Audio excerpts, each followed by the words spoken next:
ఆర్యవైశ్యుల ఆదరణ మరువలేనిదని జగ్గంపేట శాసన సభ్యులు జ్యోతుల నెహ్రూ దంపతులు అన్నారు. విద్య, వైద్యం సామాన్యులకు అందుబాటులోకి తీసుకురావడమే తమ లక్ష్యమని అన్నారు. ఈ దిశగా శక్తివంచన లేకుండా కృషి చేస్తున్నామని వెల్లడించారు.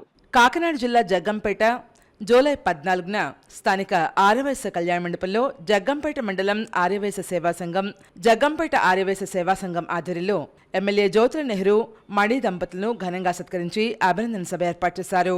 ఈ కార్యక్రమానికి జగ్గంపేట ఆర్యవైశ్య సేవా సంఘం అధ్యక్షులు కొత్త వెంకటేశ్వరరావు అధ్యక్షత వహించగా జ్యోతుల నవీన్, సత్యమణి, లక్ష్మీదేవి విశిష్ట అతిథులుగా పాల్గొన్నారు.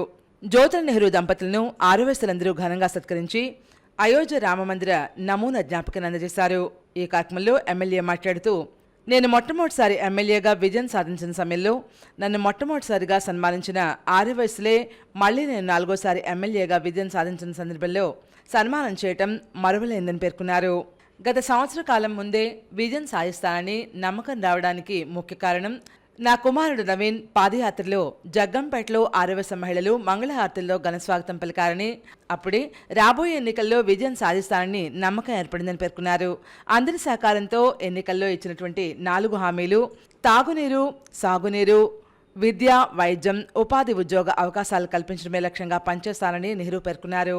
సామాన్యులకు అందుబాటులో వైద్య సేవల కోసం ఆసుపత్రి అవసరమని వివరిస్తూ ఈ ప్రాజెక్టు ప్రభుత్వ ప్రైవేటు భాగస్వామ్యంలో ఉండాలని విశ్లేషించారు. అంతేకాకుండా సామాన్యులకు ఉచితంగా సమగ్ర విద్యాబోధన కోసం IIITని తీసుకురావాల్సిన ఆవశ్యకత ఎంతైనా ఉందన్నారు.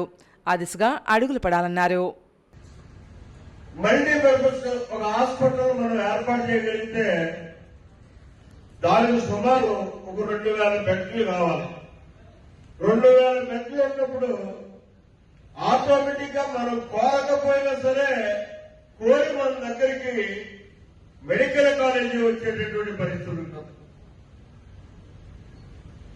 ఆ మెడికల్ కాలేజీ వస్తే అతి చదువులో మెడికల్ కాలేజీలో మనం పెట్టది ఉచితంతో నైపుణ్యం కలిగేటటువంటి విద్యార్థులందరినీ కూడా అందులో చేర్చుకుంటాం.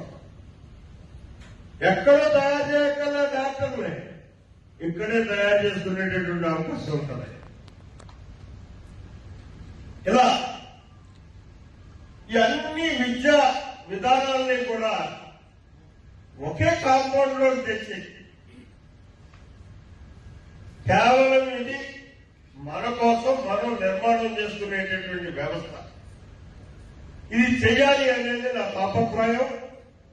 ఖచ్చితంగా చేస్తేస్తాను.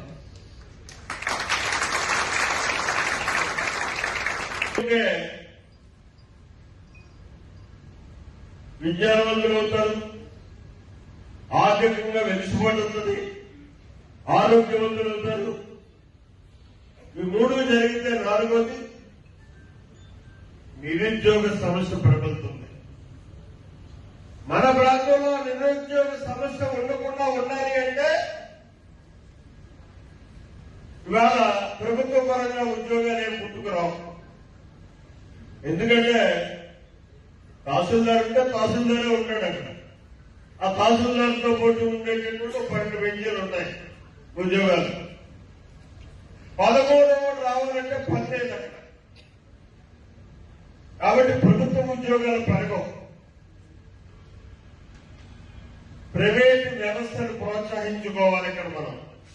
ప్రైవేటు ఉద్యోగాలు సృష్టించుకోవాలి ఇక్కడ మనం. ఉదాహరణకు మన పక్కన దేవి సీ ఫుడ్స్ ఉన్నాయి. గతంలో ఒక 100 మందికి ఉద్యోగాలు వేయించారు. మళ్లీ మొన్న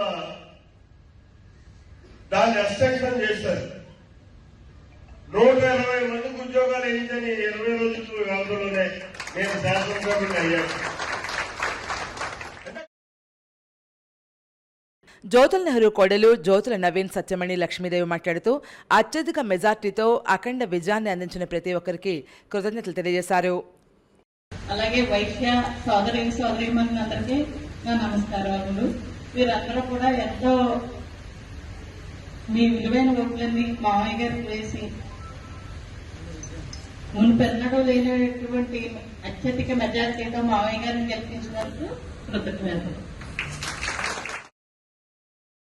ఈ కార్యక్రమంలో తుమ్మలపల్లి రమేష్, ఎస్వీఎస్ అప్పలరాజు, నాగబాబు, మార్సెట్టి భద్రం, కొత్త భైరవకృష్ణ, పాలకుర్త సురేష్, పాండురంగి రాంబాబు, దేవరపల్లి మూర్తి, వేములకొండ జోగారావు, చిత్రప బాబు, మానేపల్లి బంగారాజు, కంచర్ల బాబు, పైడిపాల సూరిబాబు, రేఖా బుల్లి, బోదిరెడ్డి శ్రీనివాస్, గౌర సుధాకర్, నరేష్, ఆర్యవైశ్య సంఘ సభ్యులు, టీడీపీ జనసేన నాయకులు పాల్గొన్నారు.